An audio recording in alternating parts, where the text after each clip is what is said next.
ভিডিওতে দেখেছি যে পানি পান করার জন্য তিনি ছটফট করছেন, তখনও পানির বোতল মুখের কাছে নিয়ে পুলিশের কর্তব্যরত কোনো এক সদস্য তিনি বোতলটা আবার ফেরত নিয়ে আসছেন, তাকে পানি পান করতে দেন নাই।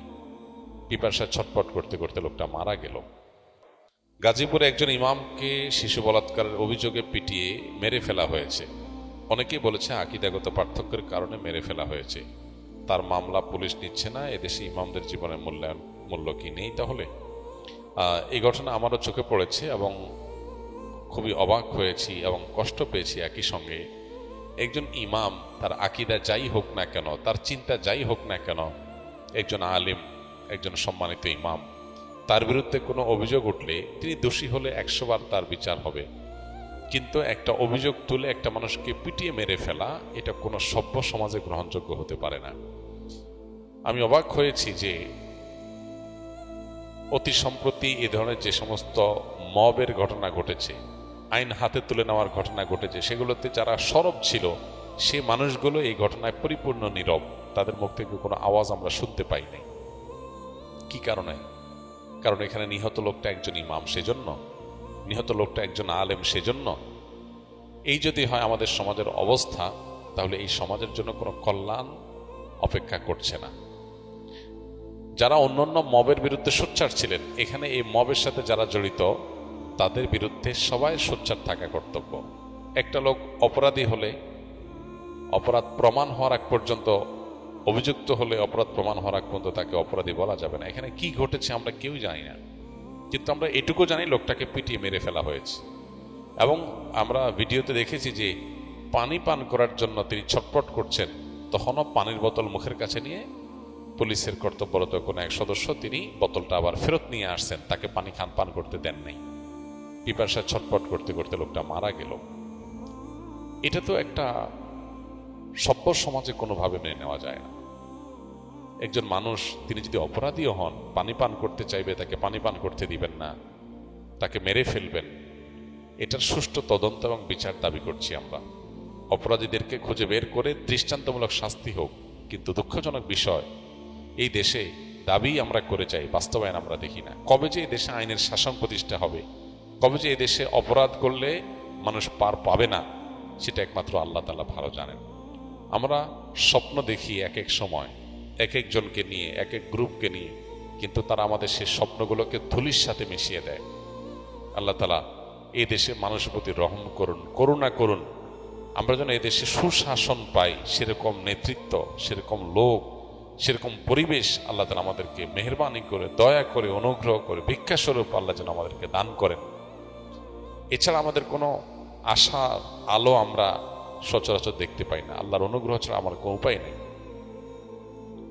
আপনি যে কোনো মানুষের উপর একটা অভিযোগ তুলে তাকে পিটিয়ে মেরে ফেলতে পারেন, এটা তো হতে পারে না। এখানে আইন শৃঙ্খলা রক্ষাকারী বাহিনীর দায়িত্বের বিষয়টা চলে আসে। তারা এটাকে ট্যাকেল দিয়ে যথাযথ তদন্ত করে তারপর এটা নিয়ে পদক্ষেপ নেওয়া উচিত ছিল। আলেম ওলামারা, ইমাম সাহেবরা সমাজে তাদের মর্যাদা যেখানে সবচেয়ে বেশি থাকার কথা ছিল, সেখানে তাদের আজ এই দুরবস্থা। এটা খুবই দুর্ভাগ্যজনক একটা বাস্তবতা। কোন অবস্থাতে এটা মেনে নেওয়া যায় না। এই চিত্র যতবার দেখেছি ততবার ভেতর থেকে কষ্ট অনুভব করেছি প্রচন্ডভাবে। একজন ইমাম, তিনি কোন আকীদার, কোন মাসলাকের, কোন মানহাজের, এগুলো দেখার দরকার নেই। এমনকি তিনি যদি ইমাম না হয়ে একজন সাধারণ মানুষও হতেন, একই কথা ছিল। ঢাকা ইউনিভার্সিটিতে যখন একজন তরুণকে চুরির মিথ্যা অজুহাতে বা মিথ্যা সত্য যাই হোক, চুরির অভিযোগ তুলে তাকে পিটিয়ে মেরে ফেলা হয়েছে, আমরা সেটার বিরুদ্ধে কথা বলেছি। এভাবে যত রকমের মব হয়েছে আমরা জানতে পারলে সেটা নিয়ে আমরা মুখ খুলেছি। সেখানে একজন ইমামকে এভাবে পিটিয়ে মেরে ফেলা হবে। আমি মূলধারা মিডিয়াগুলোতে এটা নিয়ে তেমন কোনো হইচই দেখি নেই, টকশোগুলোতে সরগরম হতে দেখি নেই।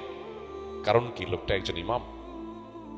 যে দেশে, যে সমাজে ওলামায়ে কেরামের প্রতি ন্যূনতম শ্রদ্ধা এবং দায়িত্বশীলতা থাকবে না, সে সমাজের জন্য কোনো কল্যাণ অপেক্ষা করতে পারে না। আল্লাহ আমাদেরকে আমাদের যার যার জায়গা থেকে দায়িত্বশীল আচরণ করার তৌফিক দান করুন। সেকুলার এবং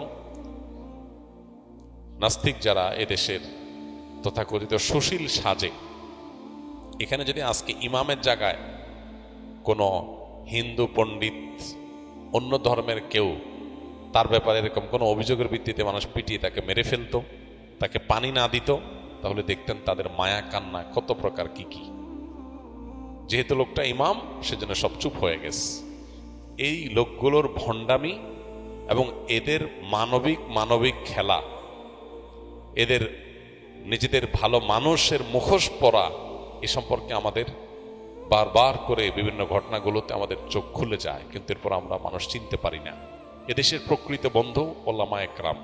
ওলামা একরামের চাইতে এদেশের প্রকৃত এবং সত্যিকারের বন্ধু আর কেউ নাই। আসলে সকল অনাচারে দেখবেন ওলামারা মুখ খুলেছেন, সবাই হয়তো পরে বুঝছেন। আলেমরা যখন বলেছেন তখন তাদেরকে বুঝেন নাই।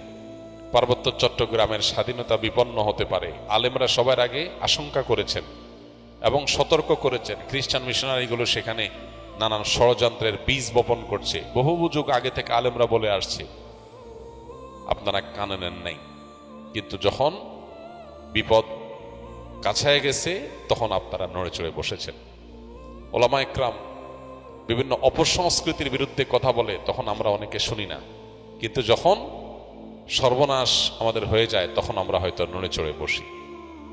আল্লাহ তাআলা আমাদেরকে সম্বিত যেন ফিরে পাই, আমাদের বিবেচনা বোধ যেন জাগ্রত হয়, সত্য আর অসত্য যেন আমরা বুঝতে পারি, সেই তৌফিক দান করুন। ওলামা একরামের প্রকৃত মর্যাদা, আলেম সমাজের মর্যাদা আমাদেরকে দেওয়ার তৌফিক দান করুন। আলেমদের লেবাস পরে যদি কেউ অন্যায় করে, শতকণ্ঠে আমরা তার বিচার চাই, অবশ্যই তার বিচার করা হোক। যত রকমের অন্যায় অনাচার হতে পারে, সেটা বলাৎকার হোক, জেনা হোক, অন্য কোনো অপরাধ হোক, একজন আলেম করলেও তার বিচার করতে হবে, সাধারণ মানুষ করলেও তার বিচার করতে হবে। ইসলাম সে ইনসাফ কায়েম করার জন্যই এসেছে, আমরা সেটা অবশ্যই বলবো, শতকণ্ঠে বলবো। কোনো আলেম কোনো অন্যায় করলে সেটা সবার আগে আমরা প্রতিবাদ করার চেষ্টা করি, সেটা অন্যায়কে অন্যায় বলার চেষ্টা করি। কিন্তু একজন আলেমকে অভিযোগ দিয়ে প্রমাণ হওয়ার আগে পিটিয়ে মেরে ফেলবেন এবং একটা সমাজ চেয়ে চেয়ে দেখবে, এটা নিয়ে তেমন কোনো আলোচনাও নেই, হইচই নাই, এটা নিয়ে টকশোগুলো গরম হচ্ছে না, টেলিভিশনগুলোতে আলোচনা তেমন একটা শোনা যাচ্ছে না, এটা দুর্ভাগ্যজনক। এদেশের 4 লক্ষ মসজিদ, 4 লক্ষ ইমাম, এই 4 লক্ষ ইমাম তারা যদি তাদের মতপার্থক্য ভুলে, তারা যদি জাতীয় স্বার্থে ঐক্যবদ্ধ থাকেন, তারা যদি দেশ এবং মানুষের কল্যাণে নিজেদেরকে নিয়োজিত করেন, তাহলে ইমামদেরকে এরকম অবজ্ঞা করার সুযোগ কেউ পাবে না। এই জন্য আমাদের ওলামা একরাম প্রত্যেকটা মহল্লাতে আমাদের ঐক্যবদ্ধ থাকতে হবে। দুর্ভাগ্য আমাদের, আমরা বিভিন্ন মাসলাকগত আকীদাগত মত পার্থক্যের দোহাই দিয়ে আমরা যার যার মতো আলাদা আলাদা, পারলে একজন আরেকজনের বিরুদ্ধে শত্রুতা করি। এগুলা ভেদাভেদ ভুলে, মত পার্থক্য আপন জায়গায় থাকতে পারে, সেগুলো থাকা সত্ত্বেও আমরা ঐক্যবদ্ধ থাকা দরকার, একে অন্যের পাশে থাকা দরকার এবং সমাজ এবং মানুষের কল্যাণে কাজ করা দরকার। আল্লাহ আমাদেরকে তৌফিক দান করুন।